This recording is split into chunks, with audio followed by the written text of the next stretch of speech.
We are live. Hey, Jordan, how are you doing? How's it going? What's up, skeptics? Welcome to a special live episode of Reason to Doubt, your source for all things skeptical. Yeah, it's the 50th episode we've done, give or take. I think I did the math on it, but we're calling this one the 50th, and we're kind of doing a little celebration video here. So if we say it's 50, nobody's going to check, so it's 50. Sole source of truth, baby. Yeah, exactly. What we say is truth no matter what. But right. Remember that. Don't check us. Check everybody else. Yeah. So it's our 50th, and we thought we'd be real YouTubers and do a live stream because that's what YouTubers do, and also because it's hopefully a lot less work. Definitely don't have to edit it, so that's cool. Yeah. So flaws and all, you will see everything here. But today we're doing something a little special. So in celebration of the 50th and kind of keep it more lighthearted, we found one of these videos on the interwebs where it's like 10 questions for atheists, Jordan actually found this one. And they're everywhere. Like, you're going to trip over all of them no matter where you go. And most of them are garbage, right? But this one seems like they're actually decent questions that are mostly genuine and could engender some good conversation. You've probably seen this one done by every other atheist, so we'll do it too. Why not? Yeah. And the thing is, we listened to the questions once through just to make sure like it was a good topic, but our answers are going to be pretty off the cuff. We didn't do any preparation for them or anything like that. So talk to each other about it. Yeah. So our answers may differ, which is good, but we want to give genuine responses and not something canned, I am pretty sure they are going to differ, particularly on the definition of atheism. So I'm sure it will be. So, but we'll get into that in a minute. So normally we do a fallacy of the day. However, we're not doing one today, but I did want to ask you, Jordan, did you have a favorite fallacy, like one that's your go-to fallacy? Like my favorite fallacy, just like to just in general. The fallacy for sure. Yeah, because it's probably the one that it's the most annoying one. The fallacy for those who haven't been listening to the podcast is where you say your argument is fallacious. You committed whatever fallacy, therefore your conclusion is wrong. Right. And that's not true. You can have a correct conclusion, even if the argument that got you there is fallacious. And it's possible that like the fallacy you committed doesn't actually like substantively affect your point, so it kind of covers both of those things. Yeah. I think mine is probably, just the good old simple false dichotomy, False dichotomy is always good. Yep. Yeah. You're either with us or against us. No other option. Exactly. So I got distracted here because we got a comment. This is my first time doing live stuff, but so if you see me getting distracted, we can respond to the comments. Squirrel. I love that. So so do you want to just jump right in and start answering these questions? If anybody does start watching and wants to ask us a question, we're more than happy to answer it. You will have our undivided attention. Yes, especially since there's 2 people watching right now. But well, let me add these questions here and we can jump right in and kind of, if you want to pause me, just pause me and we can see what we see. Yep. But yes, so this question is from Trinity Radio. The worldview discussions space can be so combative. And when atheists and Christians come up with lists of questions that they don't think the other side can answer, 39 seconds. Those questions usually aren't genuine. Here we go. What facts about reality that you and I agree are real facts about the way the world is, does your worldview account for, but my Christianity doesn't account for, or at least doesn't account for well? And for those... So he goes on to list things that he thinks qualify, like, and his list is wild. But to answer his question, I'm going to go with none. So I think it comes down to what you mean by accounts for well, right? Because the point I think he's trying to make is that Christianity has an explanation for all of the evidence in the universe, right? For all of the observations. Mm-hmm. But I don't think you get many points for having an explanation. It could be a bad explanation, right? Exactly. Like your your theory can account for the evidence. Well, okay. I mean, flat Earth accounts for the evidence. It accounts for it very poorly, but it Yeah. does account for it. You know, Yeah. and being able to account for all of the evidence. I mean, you can do that with any theory if you're willing to be ad hoc enough, right? Right. Well, the one thing I'd like to point out for this response is I think there's a bit of an assumption here that because I'm an atheist, I have a specific worldview that it even accounts for that, right? Like, Well, to be fair, why don't you play? all right, let's see what he says. He expounds it for a little bit. Yeah. Those of you that would point out atheism isn't a worldview, I'm talking about your worldview that includes atheism. I can't think of any. Christianity accounts for evil, suffering, the existence of other religions, including supernatural events in those other religions, science, and differences among different denominations of Christianity. All right. So I'm going to go ahead and say that he asked, like, what does my worldview account for better than Christianity? I think evil is chief among them. Yeah.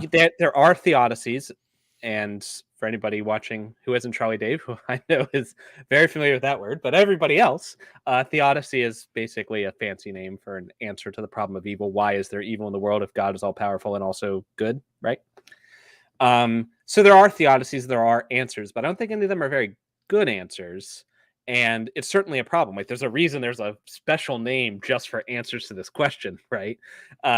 So whereas in an atheistic worldview, like mine own, evil's like not a problem at all. Like, it's not. Yeah.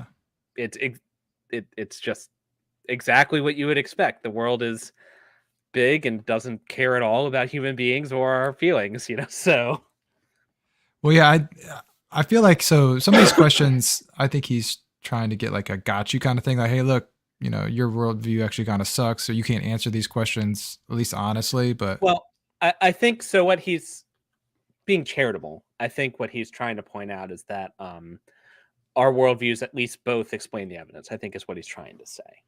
Yeah. But he goes on, let's play again, because he's about to talk about stuff that he thinks his worldview explains better. one of them was science. So, But I can think of many things that the most common worldviews that include atheism don't answer as well as I think Christianity does. Like universal supernatural claims, universal religious experiences, free will, morality, near-death experiences, beauty, the rapid expansion of the early church, the events surrounding the life and death of Jesus of Nazareth, and our shared longing for purpose and meaning. So what is it that Christianity doesn't answer as well as your worldview? Okay. So I didn't hear anything there that my worldview has any problems explaining. no, I think maybe not the explanation that he would like, but I'm sure we Right. could give an explanation for all of those things. So universal supernatural claims, I mean, they're all being made by humans. Humans have a shared nature. So if there's something in human nature that leads to us recognizing supernatural things or detecting agency, then that would be an explanation for that. The rapid expansion of the early church is just how populations work, and the fact that the early church had the innovation in its own culture of being monotheistic and also proselytizing. Yeah. Which wasn't a thing around them. The Jews were monotheistic, but they didn't care if anybody else was Jewish. And the various polytheistic religions, the pagan religions, didn't proselytize. There wasn't like an idea that it was just like, who cares what you believe? Just make your sacrifice, right? Yeah. So the Christians, and Paul in particular, came up with like the idea, almost was like the innovation that got them on the scene of, no, our God is the only one you can worship. And so every new Christian stopped being a pagan. And because of the way that religion and families worked, you know, if you converted the head of the family, it got the whole family. And because people tend to pass on the religions to their kids, it's just, unless something steps in and stops it, then the population is just going to grow exponentially until eventually you reach a saturation point, which is exactly what happened. So it's not like, if you do the math of like the population of the early church, and Bart Ehrman alludes to some paper that does it in his book, The Triumph of Christianity. But you can like do the math, and I think if you say like every group of, I think it was like if every group of 10 Christians converts a Christian every decade, it was something like that. Yeah, something really small too, right? Just to it was like if every church gets a new convert every decade, That's like that's all you need. It was a very small amount to get, and it feels like that wouldn't be enough, right? Because humans are really, really bad at exponential growth curves. We don't understand naturally. Well, we don't understand big numbers as humans Right. in general. So Right. So if you see a curve that looks like this, then your mind wants to say it's just going to go like this, but in fact it's going like this, right? That's how exponents work. So that's all that is. That was a long tangent on that one piece, but so I'm not going to say like Christianity doesn't have answers. They have explanations for all of those things. But in order to use their explanations, they have to invoke a god. They have to invoke this other being. They have to invoke the supernatural and all that other baggage. So if we can have an explanation without that baggage, right, then great. Well, to get back to his point about atheism and worldview and stuff, because I would say that atheism isn't a worldview. It's on a single topic thing. I would say that most atheists tend to be naturalists, though. I mean, would you consider your worldview like a naturalistic worldview, or do you have like a different sort of frame that you view the world in? The two aren't synonymous. I mean, there are atheists who believe in the supernatural and all kinds of woo-woo stuff, but I don't. You know, I'm not like philosophically committed to there only being a natural. I'm open to the idea of there being more, but I've yet to be convinced of that. You know, I don't see any good reason for it. I think most people haven't really given much thought to what their actual worldview is. You know, it's like, oh, this is how I view the world. It's my worldview. So, right. Yeah. Well, all right. You want to dive into number two? Let's go to number two. If your definition of atheism is merely that it's a lack of belief in God and you're just waiting to be convinced, but then you speak of him as though he's in some way synonymous with Santa Claus, the Easter Bunny, or fairies, doesn't that at least send the message to your listeners that you actually believe that there is no God? You want to stop right there?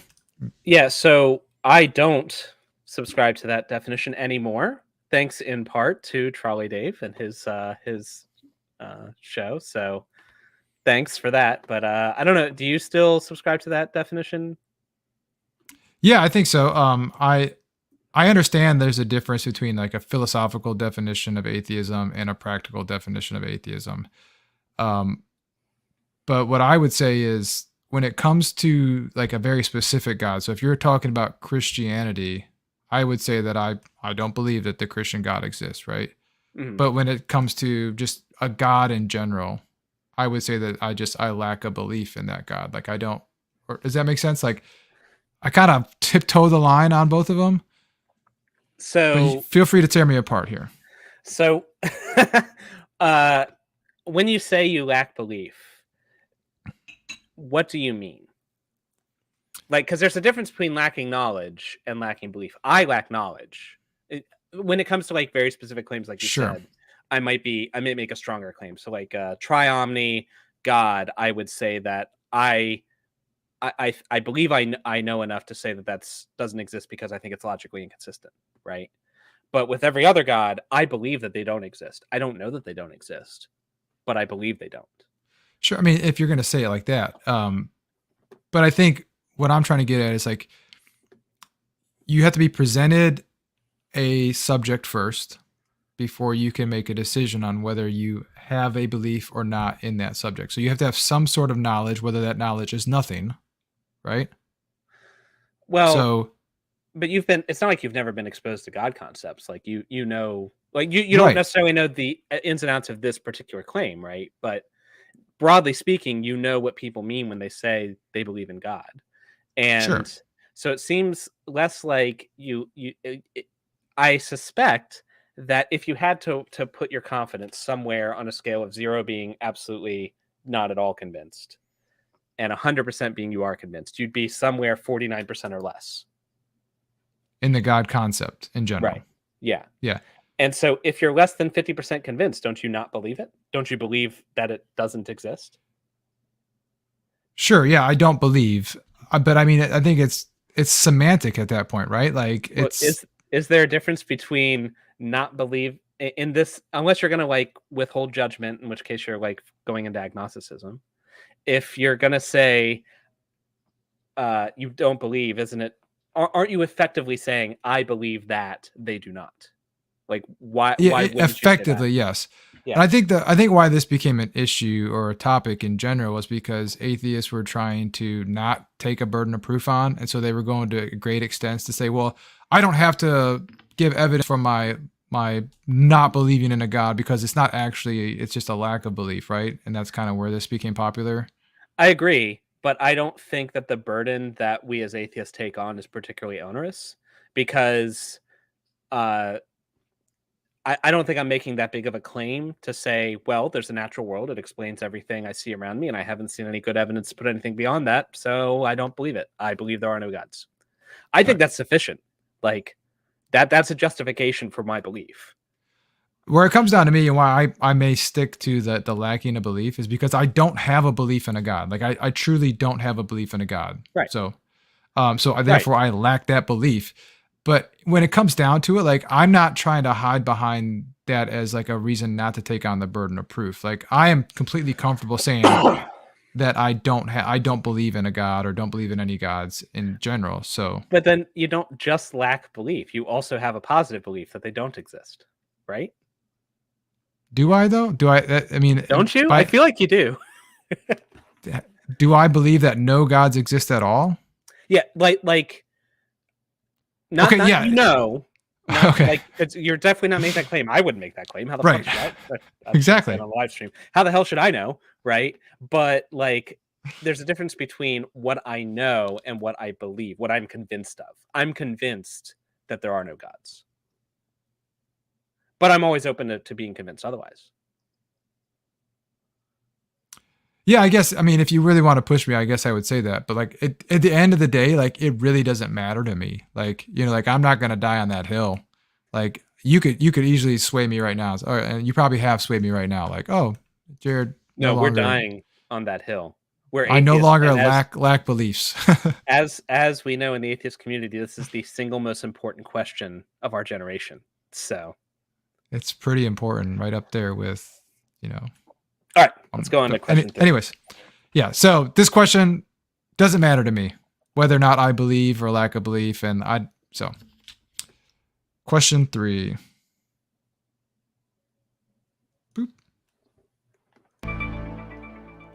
When atheism becomes a part of someone's worldview, they typically change their positions on other issues like abortion, sexual morality, and a number of other things. I actually have several videos of well-known atheists saying that there's nothing wrong with prostitution, that they hope their children don't save themselves until marriage, and that sex workers should be put up on a pedestal no different than the military. I didn't use those here because I didn't want to seem combative to individuals, specifically the individuals who made those statements. But even if you didn't become an atheist just so you could sin, and I believe you, do you at least understand why those moves could send that message to people who might say that to you? Okay. Here we go. So y'all just want to sin, right? He did say he believed us, so I'll believe him when he says that. And a little bit of like a little poisoning the well. Like I'm not going to mention all the people who think it's prostitution and like you just did mention it though. Like you literally just mentioned it. For the record, I have no problem with sex workers. I mean, I Neither do I. don't think either them or the military should protect. I mean, like I don't know why we're putting anyone on a pedestal, but if you want to shake what your mama gave you, man, rock on. Shake that money maker, right? Make that money, right? Yeah. So to answer this guy's question, no. So my deconversion preceded my changing of various social beliefs. In fact, so I used to be a young earth creationist and like very fundamentalist. And I won't go through the whole story. If you watch the first episode of the podcast, we go through our deconversion stories. But basically I was handed a book. It had a bunch of questions that I didn't have the answers to. And eventually I deconverted. Right. And so after deconverting, I had to go through all of these beliefs that I had about homosexuality, about trans rights, about all, and re-examine them. Okay, well, I used to believe this because the Bible. Now I don't believe in the Bible. Do I still believe this? So for me, it was directly opposite. It was a flippy flop. Yeah, I definitely changed my views on certain things after deconverting because I started examining. Well, if I no longer have this previously held belief, what other things may I have been wrong on? And so I used to look at a bunch of things and, became more, I was diehard vegan for a long time, but like, so that was one thing that changed as a part of that process, right? Examining things. So now I will say, when he first started asking the question, I was like, oh God, here we go again. Like, y'all just want to sin. But I think he brings up a potentially valid point in that, because people, when they deconvert, tend to change their social beliefs to some extent, that it might give the impression that that was like a cause, which it's fair, I guess. I on the one, like, I see where he's coming from, but Mhm. on the other hand, like, I think all that tells us is that, the Bible was a foundation for our beliefs before. If you remove a foundation of someone's belief system, I mean, of course their beliefs are going to change, right? Like, right. Which like, it would be if they weird if don't, it didn't, it would be weird if they didn't, right? Exactly. right? So Like if you didn't change any of your beliefs, then were you really basing them on the Bible? You know, I don't know, and like I don't get how I this feel like pertains to the I don't want to, y'all just want to sin thing, though, right? I Because I feel like whichever way it went, you could make an objection. Either, well, y'all just want to sin, and he says it's not what he's saying. He's just asking, couldn't it give that impression? Okay, fine. But you could say, well, you changed your beliefs when you deconverted. Is that why? But then if I don't change my beliefs, well, doesn't that show that the that the Bible's right? Because it's written on your heart or whatever. yeah. I feel like you can't win either way. To answer his question about the perceiving it like I just want to sin, like I can understand that, especially if you came from a conservative thing, and I think a lot of people would change their beliefs and tend to become more liberal on certain topics when they deconvert. But if you don't believe, you don't have a concept of sin anymore anyways, so it doesn't really Well, um like, okay, so if I think, even beyond the fact that the causation was flipped for me, even if you set mhm, that aside, um, like, if you just look at my life, if I was just going in for it to sin, right? If I was like, let's just do it, let's hook us and blow, boys. Like, I live a pretty mundane life. I have a wife and 4 kids. I go to work. We don't like I drink occasionally, but I don't like I'm not like, shooting heroin or like snorting cocaine or anything. Like, there's a lot of crazier stuff I could be doing if that was my goal, you right. know? Well, I think I mentioned this before on the channel too. Like, I think I live a better life now after being an atheist than I did before, because before, like, I was a bad Christian and I was like, oh, I could just ask for forgiveness for this, like, so like I had to easy out, right? So, I but yeah, think that I think it's fair to say that I think I'm a better person now than I was when I was a Christian. Part of that's just the fact that I'm older, and I'm more experienced. So I'd like to think I'm getting better over time. Part of that is also, like, because I was fundamentalist, there's a lot of fire and brimstone, and, like, don't judge, but let's judge a little bit. just, you know? just a Yeah. smidge. So Yeah. yeah. All right. Okay. Let's jump on to the next one. Driving on. Question 4. If it's a lack of belief sort of atheism, what is it? Is it 50-50, 60-40, 75-25? And at what point do you feel disingenuous saying that you merely lack a belief, as opposed to leaning towards, I believe that God does not exist? All right. So we answered this one already. I don't understand what the point of this question is, like why this Well, matters. So, I think I do, because if you look at somebody like Aaron Ra or Matt Dillahunty, and who are like big names in the atheist community, who are hard chargers in the Lacktheism definition, right? Not mhm, not so much like that's what they believe, but they tend to be prescriptive about it. Like, this is the correct definition, and if you don't use it, you're wrong. You know, which is where I take issue. Like, use whatever word you want. I'm not going to tell you how to label yourself. Just tell me what you mean. But if you try to prescribe it on other people, that's where we have an issue. But I do agree that it doesn't feel like a lack of belief when you're talking to someone like that, because they are make it very clear that they don't think God exists. Right? I don't yeah, think anybody could talk to Matt Dillahunty for any length of time and walk away thinking that he is in any way confused or not sure. Like, yeah, I understand he's not 100% sure. Like, there's levels of like, I get that, but like, he seems to have pretty much concluded there's no God, right? I hope he would at least agree with that. I've watched a lot of his videos, and I think that's probably the case. But so I think it does seem a little disingenuous to say you merely lack belief. When do you really lack belief? Because it seems like you believe that there's no God, in the same way as you believe there's no Santa Claus, you believe there's no tooth fairy or whatever. Right? Yeah, I get that. So I guess maybe I just don't interact with as many Christians or atheists who are as die hard on that hill when it comes to probably good. Like it's probably healthier for you. So yeah. Now I will say that when I was a Lacktheist, I was that way. A Lacktheist? Is that what you call yourself? Yeah, well, so a lot of people who are in the lack of belief atheism like get very angry and offended if you say it's Lacktheism. I used to call myself Lacktheist. Like, this is great. This is a perfect label. Like, I'm a lack of belief atheist Lacktheist. It just rolls right off the tongue, It's perfect. But so, anyways, when I was of that persuasion, it was because I was confusing knowledge claims with belief claims. So, like, I was like, well, I don't know that there's no God, so therefore I lack belief. But those are they're not the same thing, Right. Cool. So let's go on to question 5. Halfway there. Now, I know we've all got our talking points, but I want you to struggle to be as sincere with yourself as you can right now. Doesn't it bother you little bit that when we come to talk about the origins of the universe, and if there's a multiverse, the origin of that too, that the only real options you've got besides God is a past infinite universe, which is impossible, or the universe coming to exist uncaused out of nothing, or something far less clear than even those?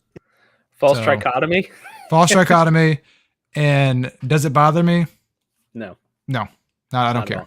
Not the slightest. Yeah. So I am comfortable saying I don't know. Yeah. It doesn't, I would like to know things, but the concept, the idea that I don't know something doesn't bother me. Right. Which seems like it bothers at least some Christians. Like I get the impression that, and kind of from this, when he was talking earlier about like having an explanation, right? And here, like, it feels like I'm getting the impression that not knowing something is considered like a bad thing, but that's just the way it is. Like, there are going to be things we don't know, and that's okay. Like, we're talking about the origins of the universe 14 billion years ago. The fact that we don't know exactly what goes on, like, that doesn't seem that surprising to me. The fact that we know what we know now is freaking astonishing. Right. Like, that should blow your mind. But totally. But I will say, like, he's very dismissive. Like, well, it's either a past infinite universe, and that couldn't exist. Citation, please. How did you come to that conclusion? I understand this video isn't to argue for that. I'm sure he has other videos where he does argue for that.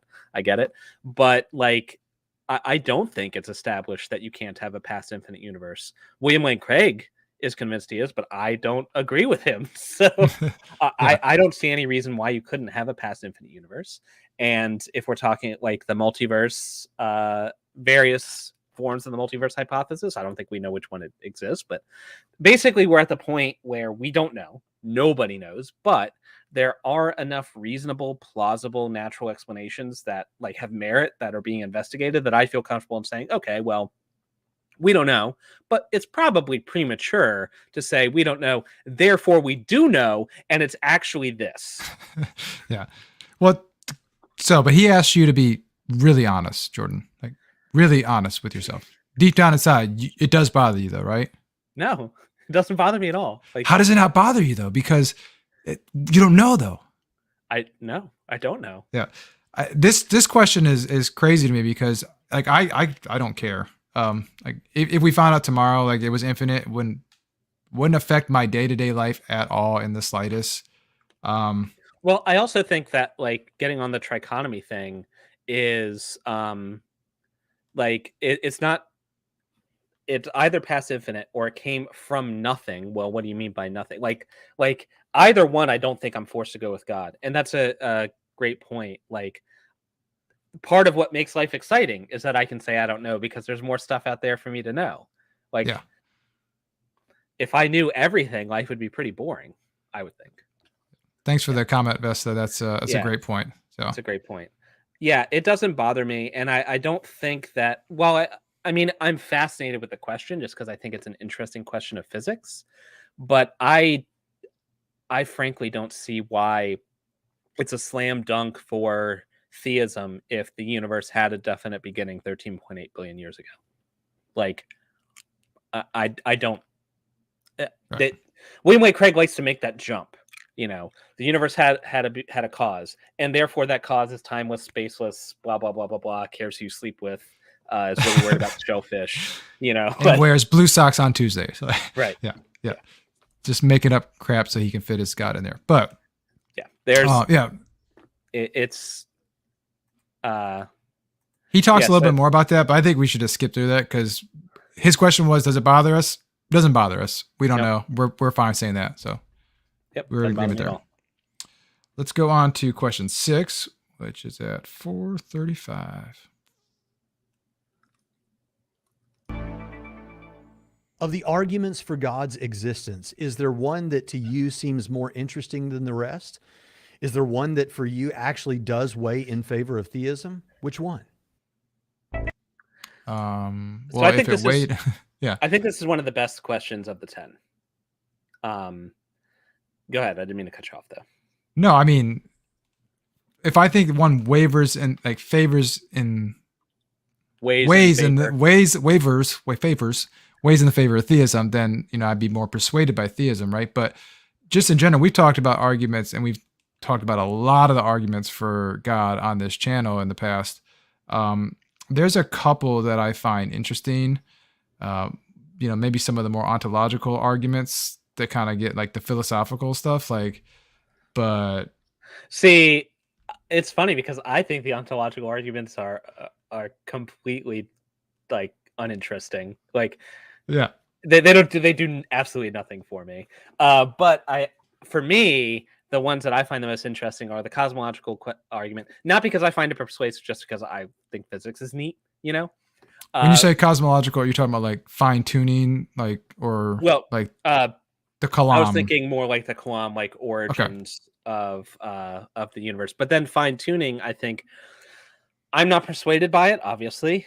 But I think it's one of the stronger arguments just because it makes intuitive sense. For anyone who doesn't know, the fine-tuning argument is basically looking at the universe and saying it's fine-tuned for life, usually like whatever constants, they exist in a narrow band where life could exist. And there's good reasons why I don't think that's the case, but it kind of makes intuitive sense at least, and if it were the case that the constants of the universe could have any value, but they just so happen to have this value, I mean, I can see why you might say that's a little hinky, maybe something wonky going on. I get it. I don't think that's actually the case. I mean, first of all, we have a sample size of 1. So on what basis are you making statistical proclamations about what the range the constants can have, Right. Yeah. And so you said that you thought this was one of the more interesting or best questions. What made you say that? Well, I think it's important to understand the best arguments against your position, right? Mm-hmm. I would go so far as to say is if you can't at least articulate good arguments against your position, then you probably haven't done enough work to understand the other side, right? Yeah, you may not be convinced by them, but you should at least be able to articulate them. Right. And I think the question's good because it makes the atheist think, hey, do I actually know the arguments for theism? A lot of atheists, unfortunately, don't know the arguments for theism or arguments against theism. So, okay. So I have to ask though, you said the ontological argument you find interesting. Why? So are you talking about like Anselm's like perfect universe thing?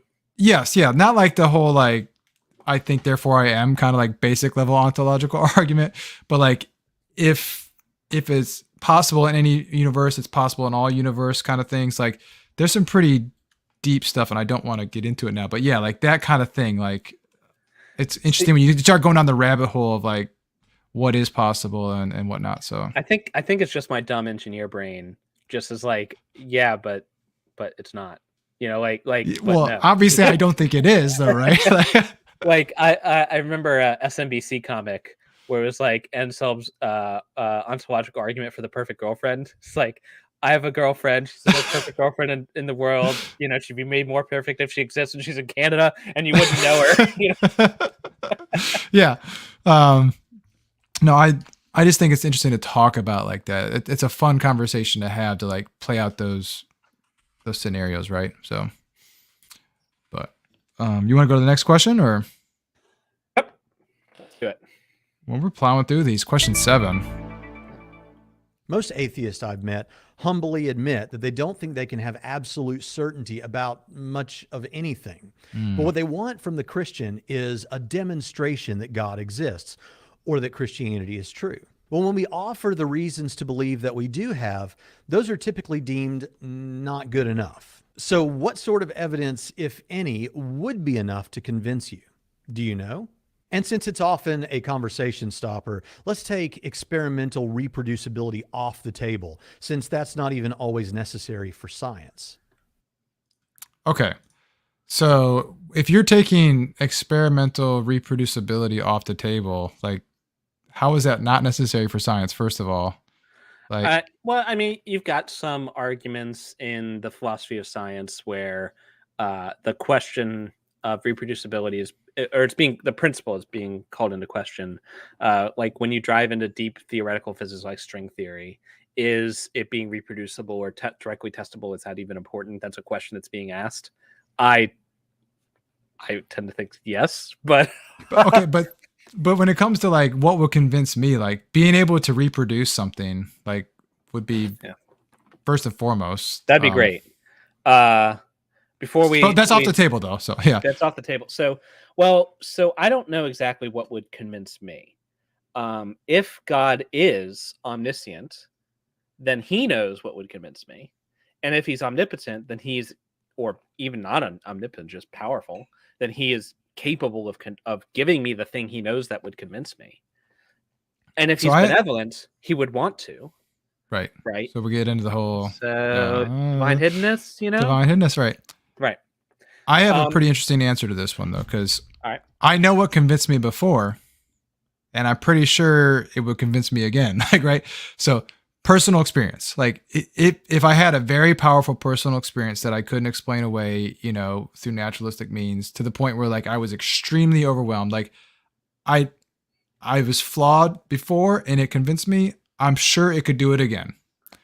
That's fair. I mean, I would like to think that if I had a personal experience, like what's more likely, that I'm mistaken about this personal experience, or that there's actually an omniscient God who cares who I sleep with. Like, no. Right. But that said, there's a reason why if you ask somebody, why they believe, in the conversations I've had, virtually without exception, I can't think of an exception where personal experience didn't weigh into it. Yeah, I think almost all personal experiences relate into somebody's belief in a God concept whatsoever. Yeah. Like you, I would hope that my past, however many years I've been a skeptic and an atheist would play into weighing that experience and saying, well, maybe I was just, on some bad peyote or something. But the flesh is weak. Yeah. So so I'm with you, Trolley Dave. Divine hiddenness is one of my chief arguments that convinces me of my atheism. Well, and so I will say that divine hiddenness doesn't work for all God concepts, because like maybe it's like a deistic God. He's like Bigfoot and is really good at hide and seek, but it's certainly like at least narrows down the possibility space. Like it excludes a bunch of very popular God concepts, if nothing else. Most concepts in the Western world are some sort of triomni or benevolent, right, God, some kind of perfect being deity. And so I think divine hiddenness pretty neatly puts that aside, particularly if you're going to keep benevolence. Like if the God's malevolent in some way, well then, I mean, he may not want to have a relationship with me because he really wants to throw me in a lake of fire. I don't know. But like most people aren't comfortable. Most people aren't the Calvinists I grew up with and aren't comfortable in a God like that. So yeah. Cool. So the answer to the question, we don't know what would convince us, but a God would, and then maybe personal experience. So let's see what else we got here. To what extent did social and moral issues start you down the path toward your atheism? That is to say, the typical Christian or religious views on sexuality, gender, rights, and acts and commands of God in the Old Testament. It seems that many deconversion stories online begin with, or at least include, LGBT issues, purity culture, or hell as instrumental in the deconversion process. It strikes me that what should matter most is the truth and not what we might prefer that the truth were. I honestly Amen, wonder brother. how much those issues and ones like them motivate the deconversion rather than all this talk about evidence. Well, I'll leave the patronizing endpoint of that question aside and try to evidence. get just the question. So we already answered this a little bit. That, at least for me, the change in social views came after I deconverted. But I don't think that it's the case that, oh, you just deconverted because of homosexuality or purity culture, therefore it's not evidence. I mean, if you look at the Christian claim, morality is supposed to be written on our hearts, right? Mhm. Like we're constantly told that there's an objective morality that we can all agree with because God gave it to us, right?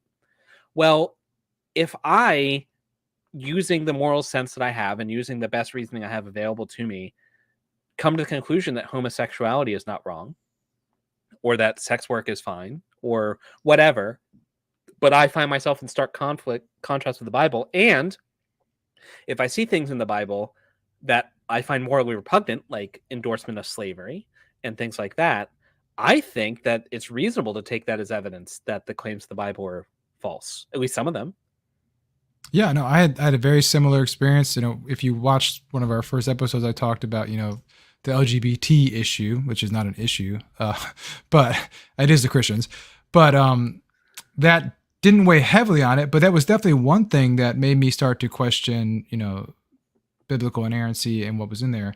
But for me personally, it wasn't so much any of these issues like, oh, well, I can't rectify this with my belief, so therefore I need to get rid of my belief. It was more of just study, and like the more I dove deep into Christianity and to the study of the Bible, that I was like, this just doesn't hold water. Yeah. So Icarus brings up a good point. You want to highlight that there. yeah. People, so I think that's true for a lot of people, that the LGBT stance of the Western Church, and it's not, just to be fair, not all Christians. Christianity is a wildly diverse religion, you know. And Mhm. so I have a good friend of mine, a pastor we've had on the podcast before, Art Wright, who's extremely accepting, very pro LGBT, like great guy, great church, right? So it's certainly not the case that Christianity equals anything like that. But I agree. Like a lot of people have this feel, whether it's from their society or whatever, that this is right, and there's that cognitive dissonance with the biblical tradition they're being brought up to, and that kind of tension can lead to questioning. Right. Yeah, I agree. Yeah. You want to, let's see if there's anything else in the chat before we move on. Ozzy and I had an experience of a demon ghost as a child, but I figured out the natural causes, lost 100 pounds, got out of the dusty room. I guess that was what was causing your sleep apnea and stuff. Well, I'm glad you feel better. I also had supernatural experiences when I was a Christian. I remember one specifically where like I felt I encountered a demon, you know, in my sleep. Weird how that happened during my sleep. Yeah. But yeah, so like I firmly believe I had an encounter with the supernatural, but more likely that I was just wrong, you know. Yeah. Yeah. So lots of chats and stuff in the comments, which is great. We weren't expecting that, so we really appreciate that. Special revelation implies that we all know it's true, and that's the claim of Christians. If I know that God is not true, that defeats the claim too. So I think that's kind of talking about the Romans 1:20 thing, you know, where I forget the exact phrasing, but basically everyone knows God's, but some suppress the truth in their unrighteousness. The fool says in his heart, there is no God. That, as I think we've mentioned on the podcast before, I think that is the single worst thing that a Christian can use when talking to an atheist. It's a you shut the conversation down right there, because I know that I don't believe. And so if you're telling me that I'm not, then you just proved to Right. me that God doesn't exist, right? Or you at least proved to me the Bible's wrong. So Well, if yeah. if you've told me the Bible says you believe, well, there is not much that I can know with 100% certainty. But one of those things is what is going on in my brain right now. Like 99%, right? Yeah, like Yeah. I mean, there can be some like tension. You can have beliefs that may not have been fully formed, or Mhm. kind of almost subconscious. That is a thing that can happen. But like this isn't something I haven't thought about. I've thought about this a lot. Probably It's more not than like anything else, right? it's not like I don't know. It's like I just walked out of a jungle, and somebody's like, "Hey, do you believe in God?" It's like, God, I don't know what you're talking about. Yeah, I do. Yeah. Yeah. So, like, I've thought about it a lot. So, if you're telling me the Bible says that you believe that God exists, I know for a fact I don't. So, what you've told me is the Bible's wrong. Like, you've undercut your argument. So, even if you believe this, it's not helping. You should not use it. Even if you think it's true, it's not a good argument. But like, It's the person's only options at that point is to either concede that the Bible's wrong, which if they're bringing this up, they're probably not going to do, or call you a liar, like, or a right. liar or a fool, like you're delusional or something. None of those are great ways to have a conversation. I think so. I read the original Greek, and we've been translating it wrong all this time. It's the fool who says in his heart that he lacks a belief in a God. So, Oh, okay. Well, there you go. Yeah. So, Well, the Bible, if anybody would know what atheists are, it would be God. Yeah. All right. You want to get this next next Drive one? on, number 9. Can you name the last 3 academic books you read by theists on the subject? How long ago did you read them? Or is most of your understanding of apologetics and atheism from non-scholarly internet sources, pop-level books, and, let's face it, YouTube videos? And be honest with yourself about this. Anyone can Google up a list of books and paste them in the comments section. But I want to know, are you getting the best from the other side? The irony. Dude, oh my gosh. Irony of a Christian apologist on YouTube trying to make me feel bad for listening to Christian apologists on YouTube is just perfect.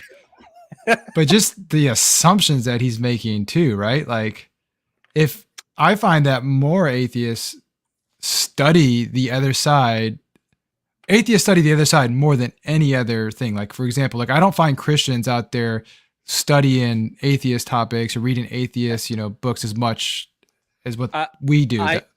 I would bet that as a proportion of the population, more atheists have read Swinburne than Christians have read Poppy. Yeah. And Richard Swinburne that's some dense stuff, man. Like, right. Now, I'm not saying it's a large proportion of either population. Right. I'm just saying. Well, let's answer the question though. What was the last book that you read that you can remember reading? I'll say I don't remember reading a book on theism claims. I've read books on like Case for Christ and things like that. So I don't read too many books. I have read several articles. So like I've read some peer-reviewed articles from William Lane Craig and some from Swinburne. Like Craig's was on his Kalam argument and on fine-tuning and something else. And I think Swinburne's might have been on free will. I don't remember. Yeah. So I've read more papers, and I couldn't tell you because I don't keep a catalog in my brain of I read in JSTOR 1977, whatever. I'm just really bad at that. So I am way more likely to have read a paper than I have go get a book.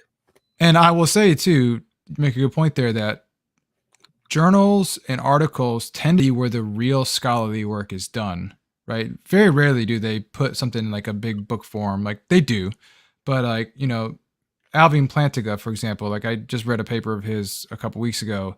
But if for me, I have a couple books, actually, I always keep books on my desk, but I'm reading Sanctified Vision, which is, it's a book on the early Christian interpretation of the Bible by John O'Keefe. And then I'm reading a book by Walter Brueggemann called The Bible Makes Sense. So like I always have something on my nightstand, like a book that I'm trying to read and go through just so I can keep fresh of the topics because I find it interesting. So Charlie Dave, I agree. Lots of Christians wouldn't live up to the standard that Braxton, is that his name? I assume this guy's name. Braxton is asking for here. Yeah, totally. Yeah. I absolutely agree. And I think while it is good to hear the best arguments from either side, we've already talked about that. So like if the point he's making is that you should engage with the best content that challenges your position, if that's something you're interested in, I agree with that point. But what he seems to be saying is, well, if you haven't recently read a scholarly article from a Christian, then you haven't really examined the question. Well, how would he go up to a Christian and say, well, have you read Poppy? Well, then I guess you're not really a Christian then. Right. Yeah. I guarantee he doesn't hold them to the same standard. No, I totally. And it just kind of rubs me wrong that he's just assuming that atheists don't look into the topic. They just kind of willy-nilly make a decision and just, and Ozian also brings up a good point. He said he's made videos about Hinduism, Islam, and Christianity. That's a good point too. There, especially in the West, there tends to be this concept in Christian apologetics that it's Christianity and atheism, and those are your options. But it's like there's a lot of theistic claims. And right. I'll be honest, I have read very little scholarly work in any kind of tradition that's not a Western religious tradition. That's probably failing on my part. But I think that if you're going to criticize me for not reading enough Christian philosophy, then in order to be consistent, if that's the only way to consider yourself informed on the topic, then you should be able to rattle off Islamic philosophers and Jewish philosophers and Hindu philosophers and everything else, because how do you know that your religious tradition is the right one? Right. Yeah. And I think if we lived in like a predominantly like Hindu culture, we would be reading works on Hinduism, right? Or like, yeah. I mean, so we're just faced more with this sort of, theism. Yeah. But Icarus asks, what atheist arguments work against polytheism? Well, I guess that would depend again on exactly what is the nature of these polytheistic gods. So if they are such that they would want to have a relationship with us, or conversely, if they are meant to intervene in the world. So if you're thinking of like ancient paganism, where gods having impact on the world was like the whole point, right? Sure. The whole point of the cult was to get gods to intervene in the world. Then we should be able to see things. We should be able to see them interfering in the world, right? So like divine hiddenness in that sense still kind of works, right? Yeah. Because it's not polydeism; it's polytheism. Exactly. Yeah. So like, while I agree in principle that you can't put God in the test tube, like you may not be able to experimentally show that God exists or doesn't exist. If this God is supposed to be reaching down and touching the earth, then at that point he's gotten his hands dirty, and we should be able to detect that, right? Like, right.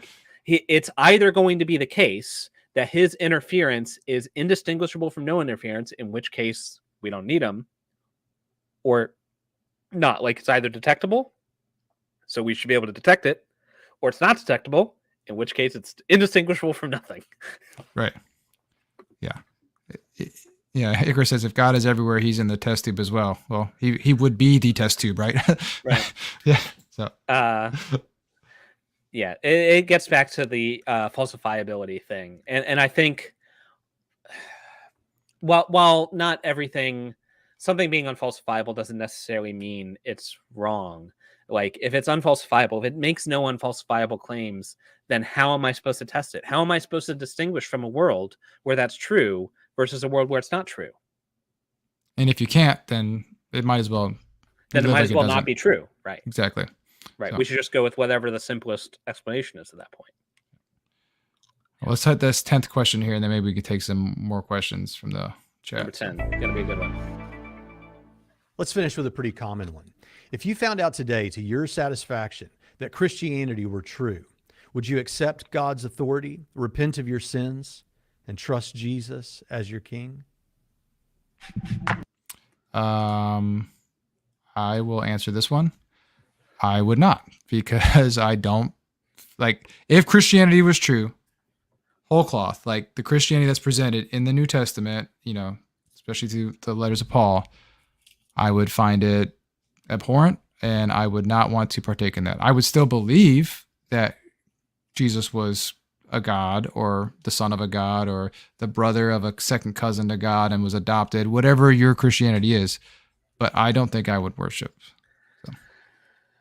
So this is a good question. Like you said, if I was convinced that God exists, then by definition, I would not be an atheist anymore, right? Right.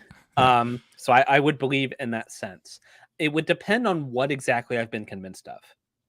If I have been convinced that God is what the Christians say he is, particularly that I've been convinced he is benevolent, well, I guess then I would, right? Because that somehow my concerns have been addressed.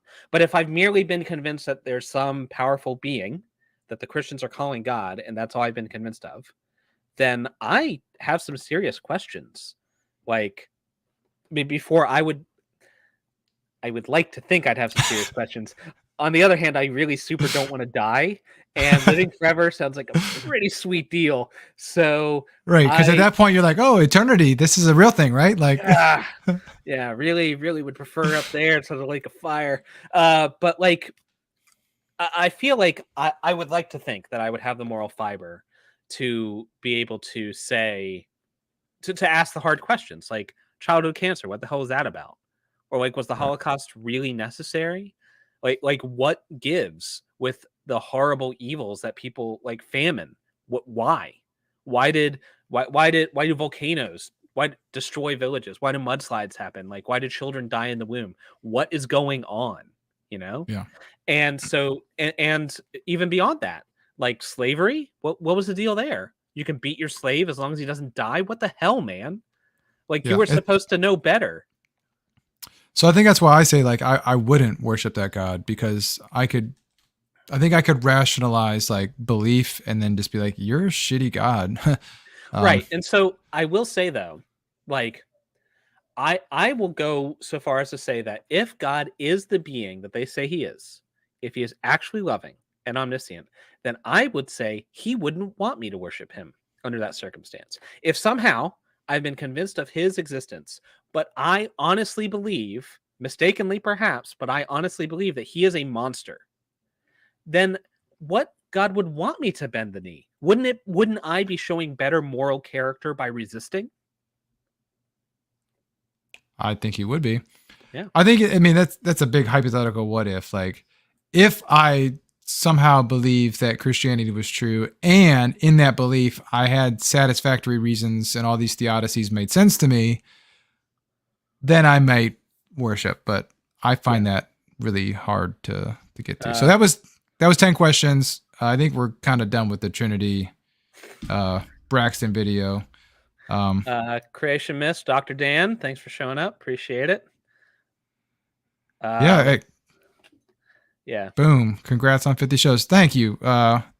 People don't realize how much work actually goes into doing a show. Like, between the preparation that Jordan and I both do to, do all the research, because we like to practice what we preach, and we like to actually go through, find peer-reviewed scholarly, research. We like to get citations. We don't just cherry pick. So like, we don't just find one article and say, oh, this one supports what we thought. Like at least two. Yeah. But yeah, it's a lot of work. And then the post-processing editing afterwards. So 50 is... I have people who do that. Yeah, he has a guy. Yeah, I have a guy. Yeah. So Charlie Dave, there's a whole argument that God is the arbiter of what is good due to having perfect knowledge. So yeah, like I get this from Christians too. I'm sure you get it all the time, that like God defines what's good. Like, we have an objective standard because God says so. It seems like that's just subjective. It's just somebody else's subjective opinion. Like, right, because and God could just change his opinion, right? Like, who died and made him God, Yeah. Jesus, actually. But yeah, totally. Like, I agree. I would find God morally objectionable. And let's be real. Like, this God supposedly made me, right? I'm lovingly and fearfully made, right? He made me. he made me with the moral fiber that I have, you know. So like what choice do I have? Like, if we're getting down to it, if he actually designed me the way I am, then he didn't really leave me with much choice. Like, if you're like, hey, your choices are to worship someone who thinks that slavery is fine or not, like, you haven't left me with much choice here, man. Yeah. Well, the fact that you think you have choice at all is kind of funny. So, Well, I'm not sure I do. But, yeah, yeah. You know, Free will. That's a different type of topic, but yeah. Ozian talks, a loving God would care more about your actions than you worshiping him. Yeah, I agree. Like, the whole premise is like, and it's weird, like none of this stuff, I don't want to say it didn't occur to me, but it just didn't find purchase with me when I was a believer, you know. But like it's almost like a mafia boss, like, hey, nice soul you got there, sure be a shame if something happened to it. Yeah, lucky for you. Yeah. Hey, Yeah. if I got a solution for you, just eat this cracker, drink this grape juice. It's blood and skin. It'll be fine. Yeah. So, yeah, I agree. Like, it would seem that action should be what matters. Like if God is actually loving, omnipotent, what does he care what I think? You know? It seems like we get to the pearly gates like, okay, well, I mean, you did the best you could with the knowledge you had. You were wrong about whether I existed. Okay, but I mean, you helped that little old lady cross the street and you weren't a dick to everybody you met. So come on in. And you, who said they knew me, but, you know, hung out with child molesters and domestic abusers, not that I know anybody like that, cough, SFT cough, then, I mean, like, get the hell out of here. Like, why would a loving God want to hang out with Kent Hovind, not me? That's what I'm saying. Right. Yeah. So Icarus says, atheist Calvinism, God may be an atheist. Who am I to question him? And then Christopher kind of plays off that and says, I've asked this question a couple times of Christians. If God exists and Christianity is correct, then 107 billion humans who have lived and practiced, you know, one of the 1,000 religions, how many are in heaven? You know, are there 94 billion people burning in hell? Like, so I'll say this. Usually the answer I get for that is, well, if they didn't receive the word, then I trust God to be a just and kind God. Right. And so they didn't, so they'll be judged on whatever standard, which, like, hang on. So they get to be judged for just being good people, but because I happen to be born in America, I'm screwed. Right. That's not fair. Yeah. What kind of rinky-dink show are we running here? It's a great question though, because what about, you know, like at what point do you draw the line in human evolution too, to where even God concepts were a thing, right? So like the first God concepts and all that stuff, like at some point God would have had to say, oh, starting here, this is where, you know, after this point you have to believe in me. So this Australopithecus afarensis, I butchered that, I'm sure, but that you're good. But Guts one more Gibbons generation, screaming at you now. I'm sure. Yeah. Lucy, you're good. You're cool. Everybody else, though, straight down. Yeah. Yeah.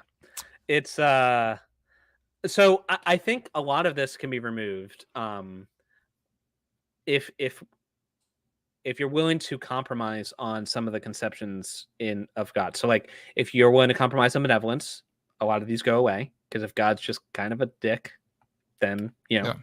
Then cool. 94 billion people are burning in hell, and he's cool with it. It's fine. You know, getting out your marshmallows. But yeah, so there's that. But also, like, if you remove eternal conscious torment, if you're some brand of universalist, all dogs go to heaven, you know, then like, okay, I mean, I guess that removes at least some of the problem. Or if maybe it's like a Good Place situation, which I love that show. Yes, so good, right? Yeah. One of the best shows. It's a show that I have laughed and cried in the same episode, like within the span of 10 minutes. Yeah, you know, amazing show. But like you just like do over and do over and do over till you get it right. You know, like that's cool. Like there's so many ways to make this not repugnant. Let's just do that. You know. Yeah. Wow. Yeah, it's almost like looking at the morality of the Bible with endorsing slavery and stuff. It's almost like it was just kind of written down with the best understanding they have at the time, and then nobody changed it later.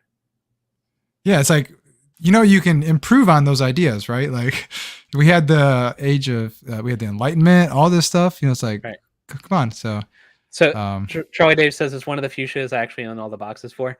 So it's funny. So I turned Jared onto this show, yes. but my wife was like watching the show. So I don't watch a ton of TV. I only watch TV with my wife, and she watches a bunch of shows like on her own, and she was watching The Good Place, and she was kind of explaining it to me, and I was like, well, I'll watch it. And so I like watched the first episode. I was like, this is amazing.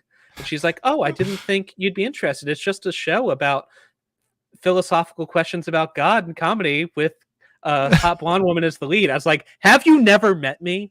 Like, exactly. Yeah. Oh man. Yeah. Well, that's our show. We don't want to keep going on forever. I don't know if anybody has any more questions for us, but we want to respect your time. And thanks, guys, for showing up. Yeah, this was way fun. more than the 0 people that I anticipated showing up. So that's cool.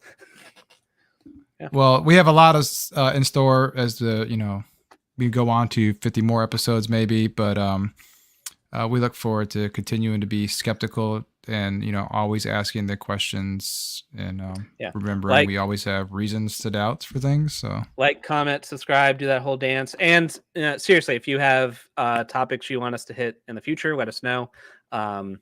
As if it bears on skepticism in any way, it doesn't have to be religious. We've talked about general skepticism, so flat earth, creationism, anti-vax, whatever. It seems like the world never ceases to give us BS to debunk. So there's more and more every day. So yeah. Anyways, thanks a bunch, guys, for showing up. Appreciate it. And remember, till next time, you always have reason to doubt. Peace out.